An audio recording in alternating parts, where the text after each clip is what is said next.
la reine Elisabeth est décédée, la reine Elisabeth II en fait, elle est décédée.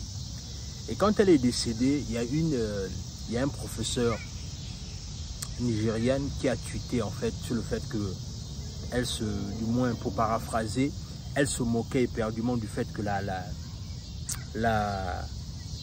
reine Elisabeth soit décédée, quoi, que ça n'apportait en rien un changement dans sa vie en fait.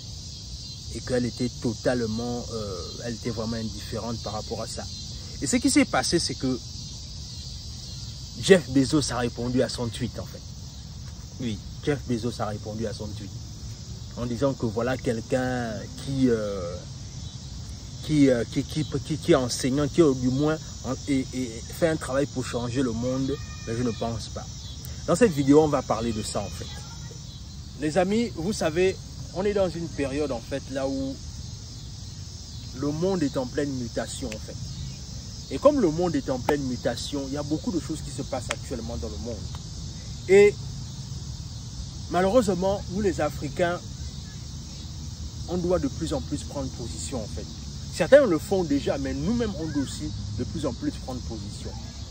Par rapport à ce qui s'est passé avec le décès de la reine Elisabeth, c'est que il y a comme je disais au préalable, un professeur qui estimait que par rapport au travail que la reine Elisabeth a fait avec son pays et ses dirigeants, elle a été une victime par rapport aux guerres qui sont passées au Nigeria et tout ce qui va avec, les guerres de conquête. Et elle a perdu les membres de sa famille. Et aujourd'hui encore, elle est dans la restitution. Elle est toujours en train d'espérer une certaine réparation. Mais elle est toujours souffrante par rapport à ces douleurs-là en fait. Et du coup, elle a tweeté ce qu'elle a tweeté. Et Jeff Bezos, peut-être en qualité de justicier, est venu en disant voilà comment est-ce que quelqu'un peut s'indigner du fait que la reine Elisabeth soit décédée et tout ce qui va avec. Mais vous devez savoir une chose les amis, que dans la géopolitique, il faut que les gens comprennent une chose et qui est très très intéressante, c'est que on est au niveau là où nous les Africains, on commence déjà bien à prendre position. Et comme on commence à prendre position, il y a encore des petits, je vais dire, des petits frétins qui sont encore en train de vouloir un peu, toujours en train de penser que l'Afrique est toujours au niveau là où elle était en fait. Mais ce n'est plus le cas. C'est-à-dire, vous savez, en ce qui concerne les guerres, d'abord, on va dire, les guerres qui ont amené l'esclavage, qui ont amené le néocolonialisme, qui ont amené tout ce qu'il y a comme racisme aujourd'hui. Mais la réalité, c'est que dans ça, il y a toujours un problème qui est toujours là. Le véritable problème qui est toujours là, c'est le fait que la condition du noir est toujours autant méprisée. Et comme la condition du noir est toujours autant méprisée, c'est la raison pour laquelle on va voir les gens comme les Jeff Bezos venir parler et dire ce genre de choses. Mais alors qu'on sait très bien que Jeff Bezos, avec son entreprise Amazon, c'est une société d'esclavagistes. C'est-à-dire la même chose que la reine Elisabeth faisait avec ses gens, lui aussi c'est qu'il a tenté de faire d'une façon ou d'une autre aujourd'hui avec sa société Amazon. Combien de personnes travaillent à Amazon sont comme des esclaves? N'en parlons même pas de leurs usines, parce que ici aux États-Unis, nous on côtoie un peu les gens qui ont travaillé pour Amazon. Et c'est juste pas possible en fait. C'est-à-dire, même pour prendre une pause, pour aller uriner, c'est un problème à Amazon. Mais aujourd'hui, voilà quelqu'un qui se lève en disant que non, voilà, tout en train de mitiger le tweet de la dame. Mais on ne va pas s'arrêter là. Aujourd'hui, les Anglais ont amené ce qu'on appelle le Commonwealth. Là où ils disent maintenant que voilà, certains pays africains peuvent, on va dire ça comment, peuvent parler, c'est-à-dire qu'on fait des coopérations là où en fait les pays africains pourront parler l'anglais dans leur pays. Mais la réalité est celle que si d'abord nos langues, c'est-à-dire nos langues vernaculaires d'abord dans nos pays sont pratiquement en voie de disparition, vous pensez qu'on est au niveau là où on doit commencer à dire qu'on doit rentrer dans le Commonwealth, comme j'ai vu mon cher pays, le Gabon, emboîter le pas en rentrant dans le Commonwealth. Mais tu te poses la question de savoir qu'est-ce qu'on gagne dans cette histoire. Dans un pays là où d'abord même nos chers pays africains nos propres langues sont en voie de disparition, mais on est en train de nous forcer de rentrer dans le Commonwealth. Les amis, la situation est grave.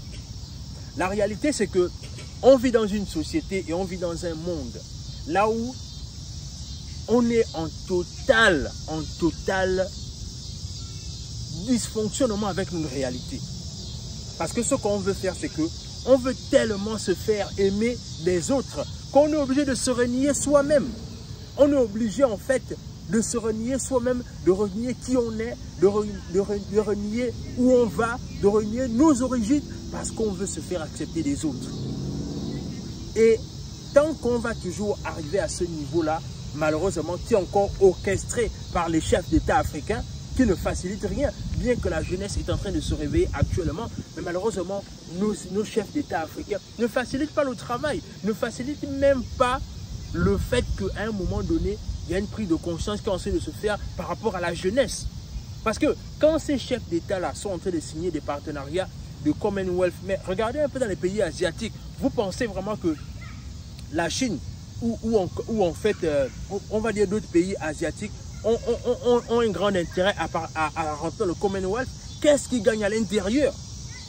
Mais quand je vois beaucoup de pays maintenant africains dire que non, on veut maintenant parler l'anglais, mais qu'en est-il de nos propres langues d'abord? Est-ce qu'on a fait un travail d'abord de fond pour d'abord maîtriser les langues qu'on a chez nous avant de commencer à pouvoir en fait parler les langues des autres?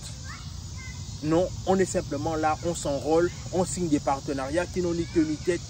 Je vous dis les amis, en fait, nous, on a une grande responsabilité, nous, la jeunesse africaine. C'est-à-dire, quand je vois certains de nos frères, certaines de nos sœurs, on passe encore le temps à rire dans les réseaux sociaux, à faire la communauté dans les réseaux sociaux, alors que les enjeux du moment sont tellement importants, je me dis que vraiment, il y a du pain sur la planche.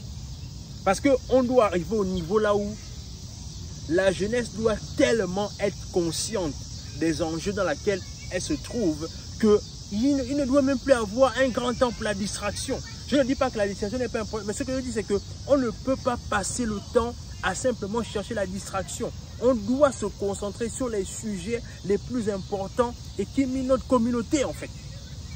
On doit parler d'unité, on doit parler de coopération, on doit parler d'entrepreneuriat, on doit parler de croissance personnelle, on doit parler de comment est-ce qu'on peut s'unir en force pour pouvoir aller plus loin la famille.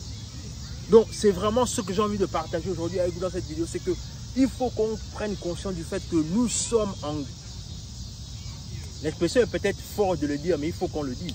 On est dans une guerre qui ne dit pas son nom. Et comme on est, on est dans une guerre qui ne dit pas son nom, c'est la raison pour laquelle nous-mêmes, on doit déjà préparer nos armes.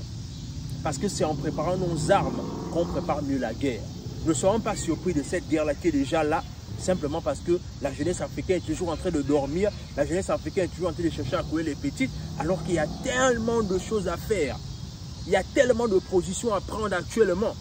Mais ce qu'on fait, c'est qu'on est là, on dort, on boit, on fume, on va dans les fêtes, on va dans les boîtes, alors que les sujets qui minent notre jeunesse, elle est là. Dans tous les cas, c'est vraiment cette espèce de situation qui m'a un peu exaspéré, que je voulais partager avec vous. Dites-moi ce que vous en pensez en commentaire. Abonnez-vous à la chaîne, partagez la vidéo autour de vous, laissez un like, laissez un commentaire et surtout abonnez-vous à la chaîne les amis. Soutenez cette chaîne-là, soutenez Guerrier Mental et Warren et Asiana. On a besoin de votre soutien pour faire grandir cette communauté. Laissez un like, laissez un commentaire et sur ce, on se dit à la prochaine.